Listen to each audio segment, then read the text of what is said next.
손에서 반기시네. 잃어버린 날 찾으신 오 그 사랑, 오 그 사랑. 독생자 예수 자유케 하네. 주의 자녀라 하시네.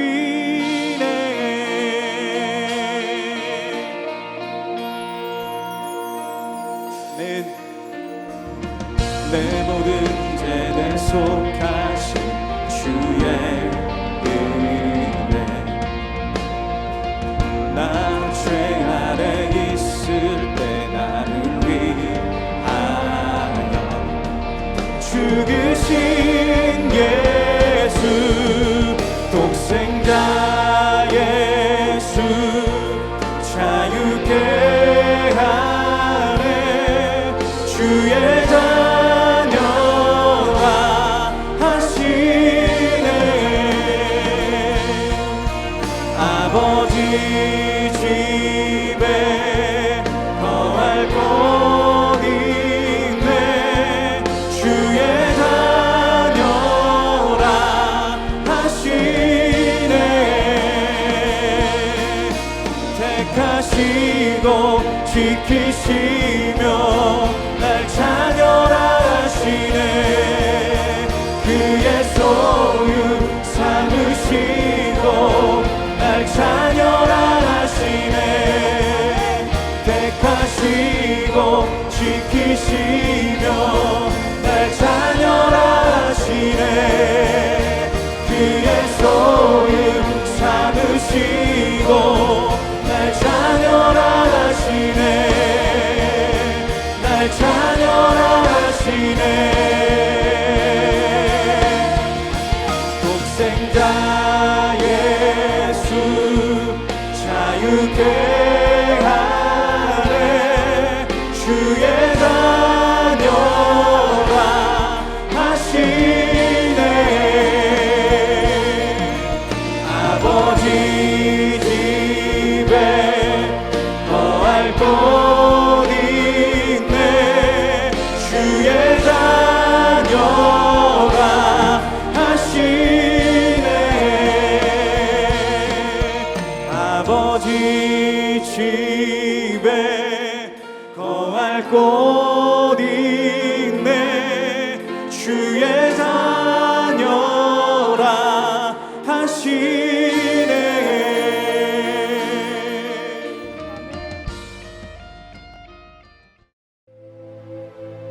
제13장. 그때 마침 두어 사람이 와서 빌라도가 어떤 갈릴리 사람들의 피를 그들의 제물에 섞은 일로 예수께 아뢰니, 너희는 이 갈릴리 사람들이 이같이 해받음으로 다른 모든 갈릴리 사람보다 죄가 더 있는 줄 아느냐? 너희에게 이르노니 아니라. 너희도 만일 회개하지 아니하면 다 이와 같이 망하리라.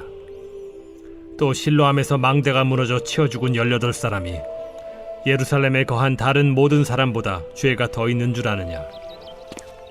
너희에게 이르노니 아니라. 너희도 만일 회개하지 아니하면 다 이와 같이 망하리라. 이에 비유로 말씀하시되, 한 사람이 포도원에 무화과나무를 심은 것이 있더니 와서 그 열매를 구하였으나 얻지 못한지라. 포도원지기에게 이르되, 내가 3년을 와서 이 무화과나무에서 열매를 구하되 얻지 못하니 찍어버리라. 어찌 땅만 버리게 하겠느냐? 대답하여 이르되, 주인이여, 금년에도 그대로 두소서. 내가 두루 파고 거름을 줄이니 이후에 만일 열매가 열면 좋거니와 그렇지 않으면 찍어버리소서 하였다. 예수께서 안식일에 한 회당에서 가르치실 때에 18해 동안이나 귀신 들려 앓으며 꼬부라져 조금도 펴지 못하는 한 여자가 있더라.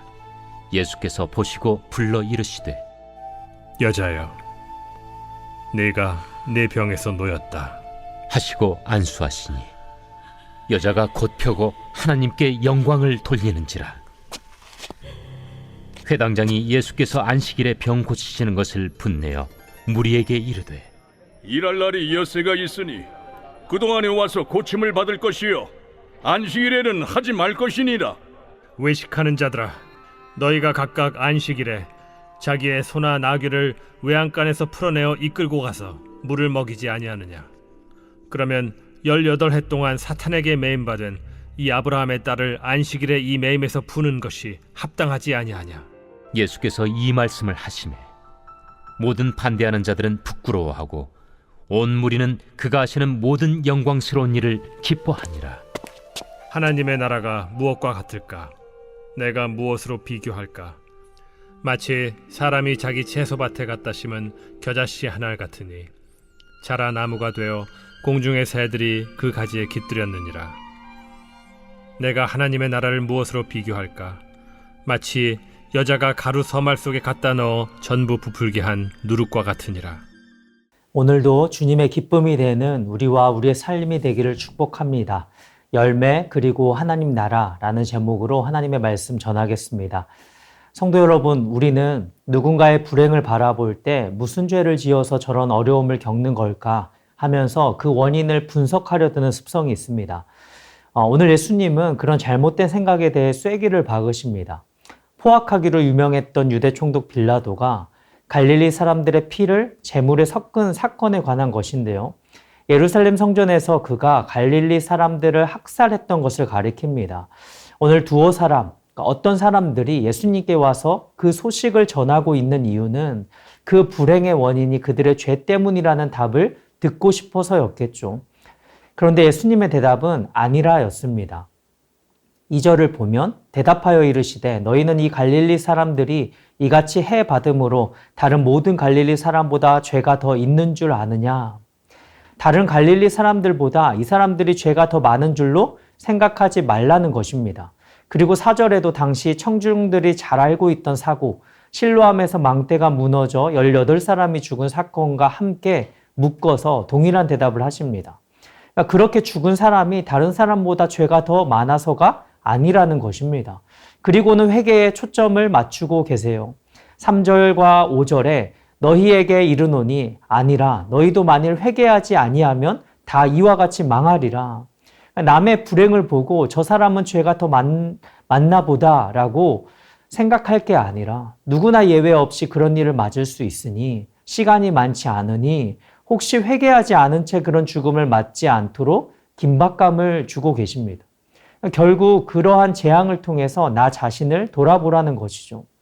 우리가 하기 쉬운 잘못이 그래도 나는 저 사람보다는 낫지, 죄를 덜 지었지. 여러분, 내 신앙은 진정으로 돌이킨 회개에 기초하고 있는지, 아니면 종교적인 생활 속에서 남의 죄와 나의 죄를 저울질하면서 상대적 의로움에 만족하고 있는 것은 아닌지 돌아봐야 합니다. 그래서 회개에 합당한 열매를 맺어야 한다는 비유를 주님이 이제 말씀하십니다. 6절을 보실까요? 이에 비유로 말씀하시되 한 사람이 포도원에 무화과 나무를 심은 것이 있더니 와서 그 열매를 구하였으나 얻지 못한지라. 여러분, 이스라엘의 3대 유실수, 3대 과실수가 포도나무, 무화과나무, 올리브나무입니다. 다른 데는 쓸모가 없는 다 열매가 목적인 나무들이죠. 포도원에 그렇게 무화과나무를 심어 놓았는데 문제는 3년 동안 열매를 구하지 못한 것입니다. 그러자 7절에 주인이 이렇게 말합니다. 포도원 지기에게 이르되 내가 3년을 와서 이 무화과나무에서 열매를 구하되 얻지 못하니 찍어버리라. 어찌 땅만 버리게 하겠느냐. 여러분, 주인의 기준이 있습니다. 열매죠. 주인의 인격이 모자란 게 아닙니다. 열매 맺지 못하는 그 나무는 단지 무용지물 정도가 아니라 땅만 축내는 겁니다. 주인 나무들에게도 피해를 입히는 제거해야 할 것이었던 거죠. 그러니 찍어버리라 라는 명령은 객관적인 사실에 근거한 지혜로운 결정입니다. 합당한 것입니다. 이제 심판에 처할 운명인 이 나무입니다. 그런데 포도원 지기가 무엇라 사정하는지 한번 보십시오. 아니요, 주인이요, 될 겁니다. 한 해만 더 봐주시면 안 되겠습니까? 제가 거름도 주고 그렇게 하겠습니다. 그래도 열매가 안 열리면 그때 찍어버리소서. 여러분, 이렇게 말하는 포도원 지기인데 그가 노력을 안 했을까요? 3년 동안 했는데 열매가 없었습니다. 그 정도면 할 만큼 한 것 아닙니까?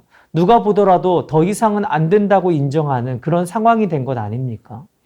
여러분, 이스라엘의 오랜 불순종과 반역은 더 이상 회개의 열매를 기대하기 어렵게 만들었습니다. 당장 찍어버리고 심판이 임해도 전혀 이상하지 않다는 말입니다. 여기 주인은 하나님이시고 포도원지기인 예수님 자신에 관한 비유이죠. 예수님이 이 땅에 오셔서 회개하라 천국이 가까웠다 라고 말씀하시며 3년간 공생의 사역을 통해서 하신 그런 말씀입니다. 사랑하는 성도 여러분, 말씀드린 대로 나무를 심는 이유는 딱 하나, 열매입니다. 나무도 사람도 열매를 맺어야 합니다. 우리는 열매를 얼마나 맺었습니까? 오늘 우리 삶 속에 어떠한 열매를 맺고 있습니까? 주님을 섬긴다 하면서 나는 열매에 대해 별로 얽매이지 않는다라고 한다면 착하고 충성된 종이라고 할 수 있을까요? 열매가 있는가? 물어야 합니다. 하나님께서 저와 여러분을 이 땅에 심으신 이유는 열매입니다. 회개에 합당한 열매, 하나님이 기뻐하시는 삶이라는 아름다운 열매를 맺어야죠. 주인님 보시기에 아직도 열매가 없네요 라는 말은 듣지 말아야 할 것 아닙니까? 이 열매를 위해서 포도원지기이신 우리 예수님께서 얼마나 애쓰시는지 다시 한번 보십시오. 내 스스로 열매 맺으라고 하신 게 아니죠. 열매 맺을 수 있도록 우리 주님이 두릅하고 걸음을 주시며 그렇게 오늘도 사랑과 은혜를 베푸시는 것입니다. 왜 은혜를 주신다고요? 열매 맺으라고요. 그래서 여러분, 우리가 열매 맺지 못하면 그 은혜를 허비한 것이 됩니다. 7절 하반절에 어찌 땅만 버리게 하겠느냐. 이것이 주인님이 마음 아파하시는 것입니다. 주인이여 금년에도 그대로 두소서. 예수님의 간청을 따라 주인이신 우리 하나님께서 또 한 해의 기회를 주고 계심을 깨닫는 저와 여러분 되기를 주님의 이름으로 축복합니다. 신앙생활의 열매란 주님을 알아가고 닮아가면서 바뀌는 변화입니다. 사람은 참 변하지 않는다지만 우리가 변하기 위해서 믿는 것이죠. 우리 안에 임한 천국으로 인해서, 우리가 이미 경험하고 누리는 구원으로 인해서 우리 삶이 얼마나 변했습니까? 그 주님 말씀 앞에 순종하면서 우리의 말과 우리의 인격, 우리의 삶이 조금씩 변화되는 것이 참 복음이 가져다주는 신앙생활이지, 종교적인 일상, 그 습관이 우리의 신앙을 증거하지 않습니다. 오늘도 새벽을 깨우고 주님 말씀에 귀 기울이고 주님 앞에 엎드리며 시작하는 이 생활이 그냥 익숙한 일과 의무적인 것이 아니라 우리 삶의 주인님이 기뻐하시는 열매 맺는 삶을 위한 것이 되기를 축복합니다. 이렇게 본문 9절까지 한 단락이 맞춰지고 10절부터 새로운 이야기로 전환됩니다. 안식일에 한 여인을 고치시는 예수님의 모습이 나옵니다. 우리 10절부터 13절을 보실까요? 예수께서 안식일에 한 회당에서 가르치실 때에 18해 동안이나 귀신 들려 앓으며 꼬부라져 조금도 펴지 못하는 한 여자가 있더라. 예수께서 보시고 불러 이르시되 여자여 내가 내 병에서 놓였다 하시고 안수하시니 여자가 곧 펴고 하나님께 영광을 돌리는지라. 아멘. 이전에도 안식일에 고치신 일 때문에 논쟁과 충돌을 일으키셨던 주님이신데 오늘 18년 동안 꼬부라져서 등이 굽어서 펴지 못하는 이 여인을 치유하십니다. 여기 누가복음에만 나오는 이야기입니다. 예수님이 안식일에 회당에서 율법을 가르치시는데 예수님의 눈에 한 여인이 들어왔습니다. 그래서 가르치시던 것을 중단하고 그를 부르셔서 고쳐주셨습니다. 치유 과정은 짧고 강렬했습니다. 여자여, 내가 내 병에서 놓였다 라는 예수님의 선언과 안수에 여인이 그 즉시에 회복되어 하나님께 영광 돌립니다. 여인이 고쳐달라고 예수님 앞에 나온 것도 아닙니다. 말하자면 설교를 하시다 말고 갑자기 그 여인을 부르셔서 고치셨습니다. 여자가 곧 펴고 하나님께 영광을 돌렸다. 여러분, 우리가 예배를 드리는 것 하나님께 영광 돌리기 위해서입니다. 그것이 예배의 본질이죠. 우리가 예배를 예배답게 드리면 하나님의 하나님 되심을 우리가 경배하고 그래서 나는 없어지고 온 천지에 하나님만이 충만하심을 경험하는 것, 그것이 예배여야 할 텐데 그 순간 어수선해진 회당 분위기에 회당장이 화를 냅니다. 엿새 동안 일할 수 있는데 왜 오늘 굳이 이 안식일에 이런 일을 하느냐라는 거죠. 그가 화를 낸 이유는 안식일에 병 고친 예수님의 행동 때문이었습니다. 그러니까 안식일 법에서 금지하고 있는 노동, 일이라고 본 것이죠. 여러분, 그 사람이 내 아내이고 내 딸이었다면, 내 가족이었다면 그렇게 하겠습니까? 종교적인 행위주의에 빠져 있는 것입니다. 예수님이 한 사람을 불쌍히 여기고 그래서 그를 불러 안수하여 고치는 것도 일로 보는 것입니다. 당시 율법을 어렵게 만들어 놓았던 종교 지도자들, 율법의 그 수많은 613개 조항, 248개의 하라는 조항과 365개 하지 말라는 그 조항들을 지키면서 자기 만족, 자기 자랑으로 흘러갔습니다.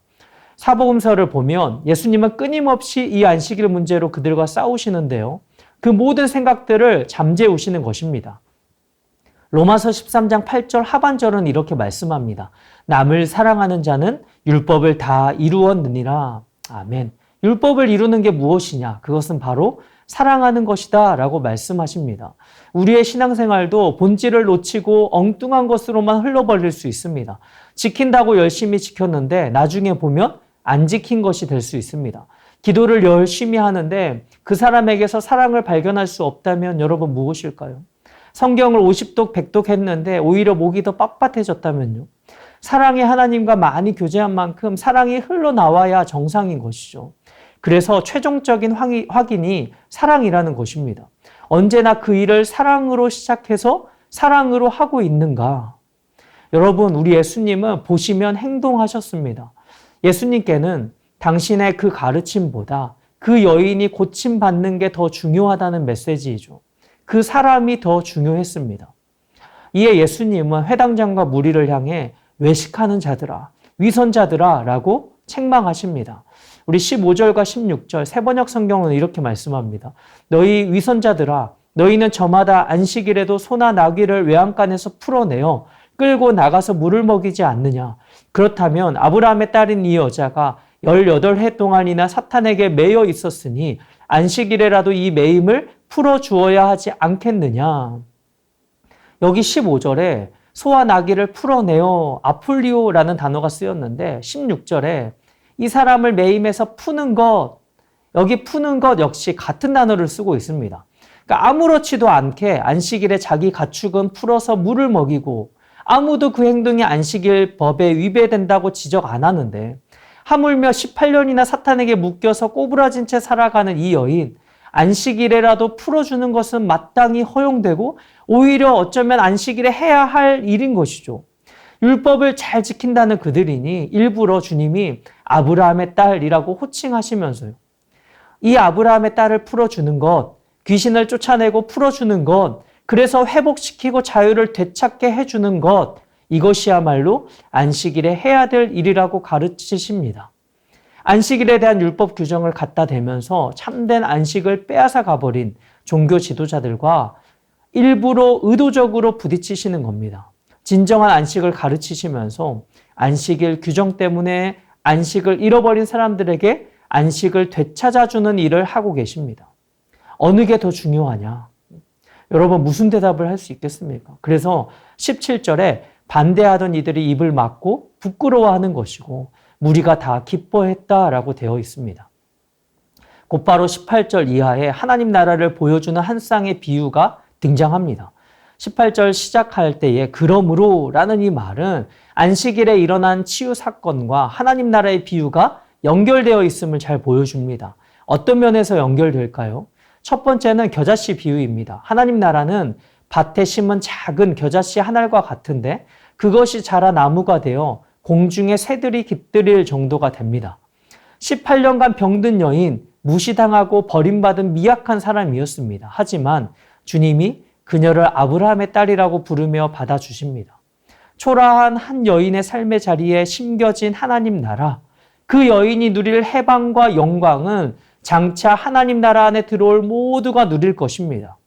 두 번째는 누룩 비유입니다. 한 여인이 가루 서말에 누룩을 조금 넣었는데 그것이 전체를 부풀게 합니다.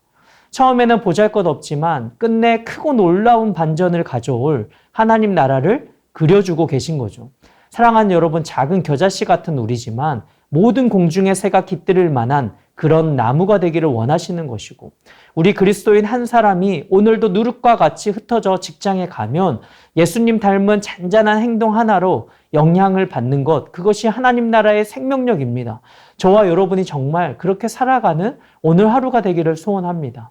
오늘도 그래서 주님이 우리에게 은혜 주시는데 땅만 버리게 하는 그 은혜를 허비한 것이 되지 않고 주인님이 기대하시는 열매들을 삶 속에서 가득 맺는 그런 나무들 모두 되시기를 축복합니다. 우리 안에 임한 천국으로 인해 주님이 보시는 것을 우리도 볼 수 있게 되기를 원하고 주님의 손과 발이 되어서 우리와 함께하는 이들에게 기쁨을 선물하며 하나님 나라가 임하게 되기를 다시 한번 주님의 이름으로 축복합니다. 주신 말씀 기억하며 우리 기도 제목을 함께 읽고 기도하겠습니다. 자비하신 주님, 제 삶 속에 열매 맺으라고 주시는 은혜의 기회를 허비하지 않길 소원합니다.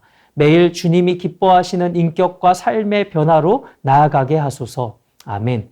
사랑을 빼면 아무것도 아니라고 말씀하시는 주님, 신앙생활의 형식에만 갇히지 않게 하시고 우리의 모든 열심과 행동의 초점이 언제나 사랑이게 하소서. 아멘. 오늘도 주님과의 관계를 기뻐하며 우리 안에 이미 임한 하나님 나라를 보여주고 살아내게 하옵소서. 아멘. 다 같이 기도하시겠습니다.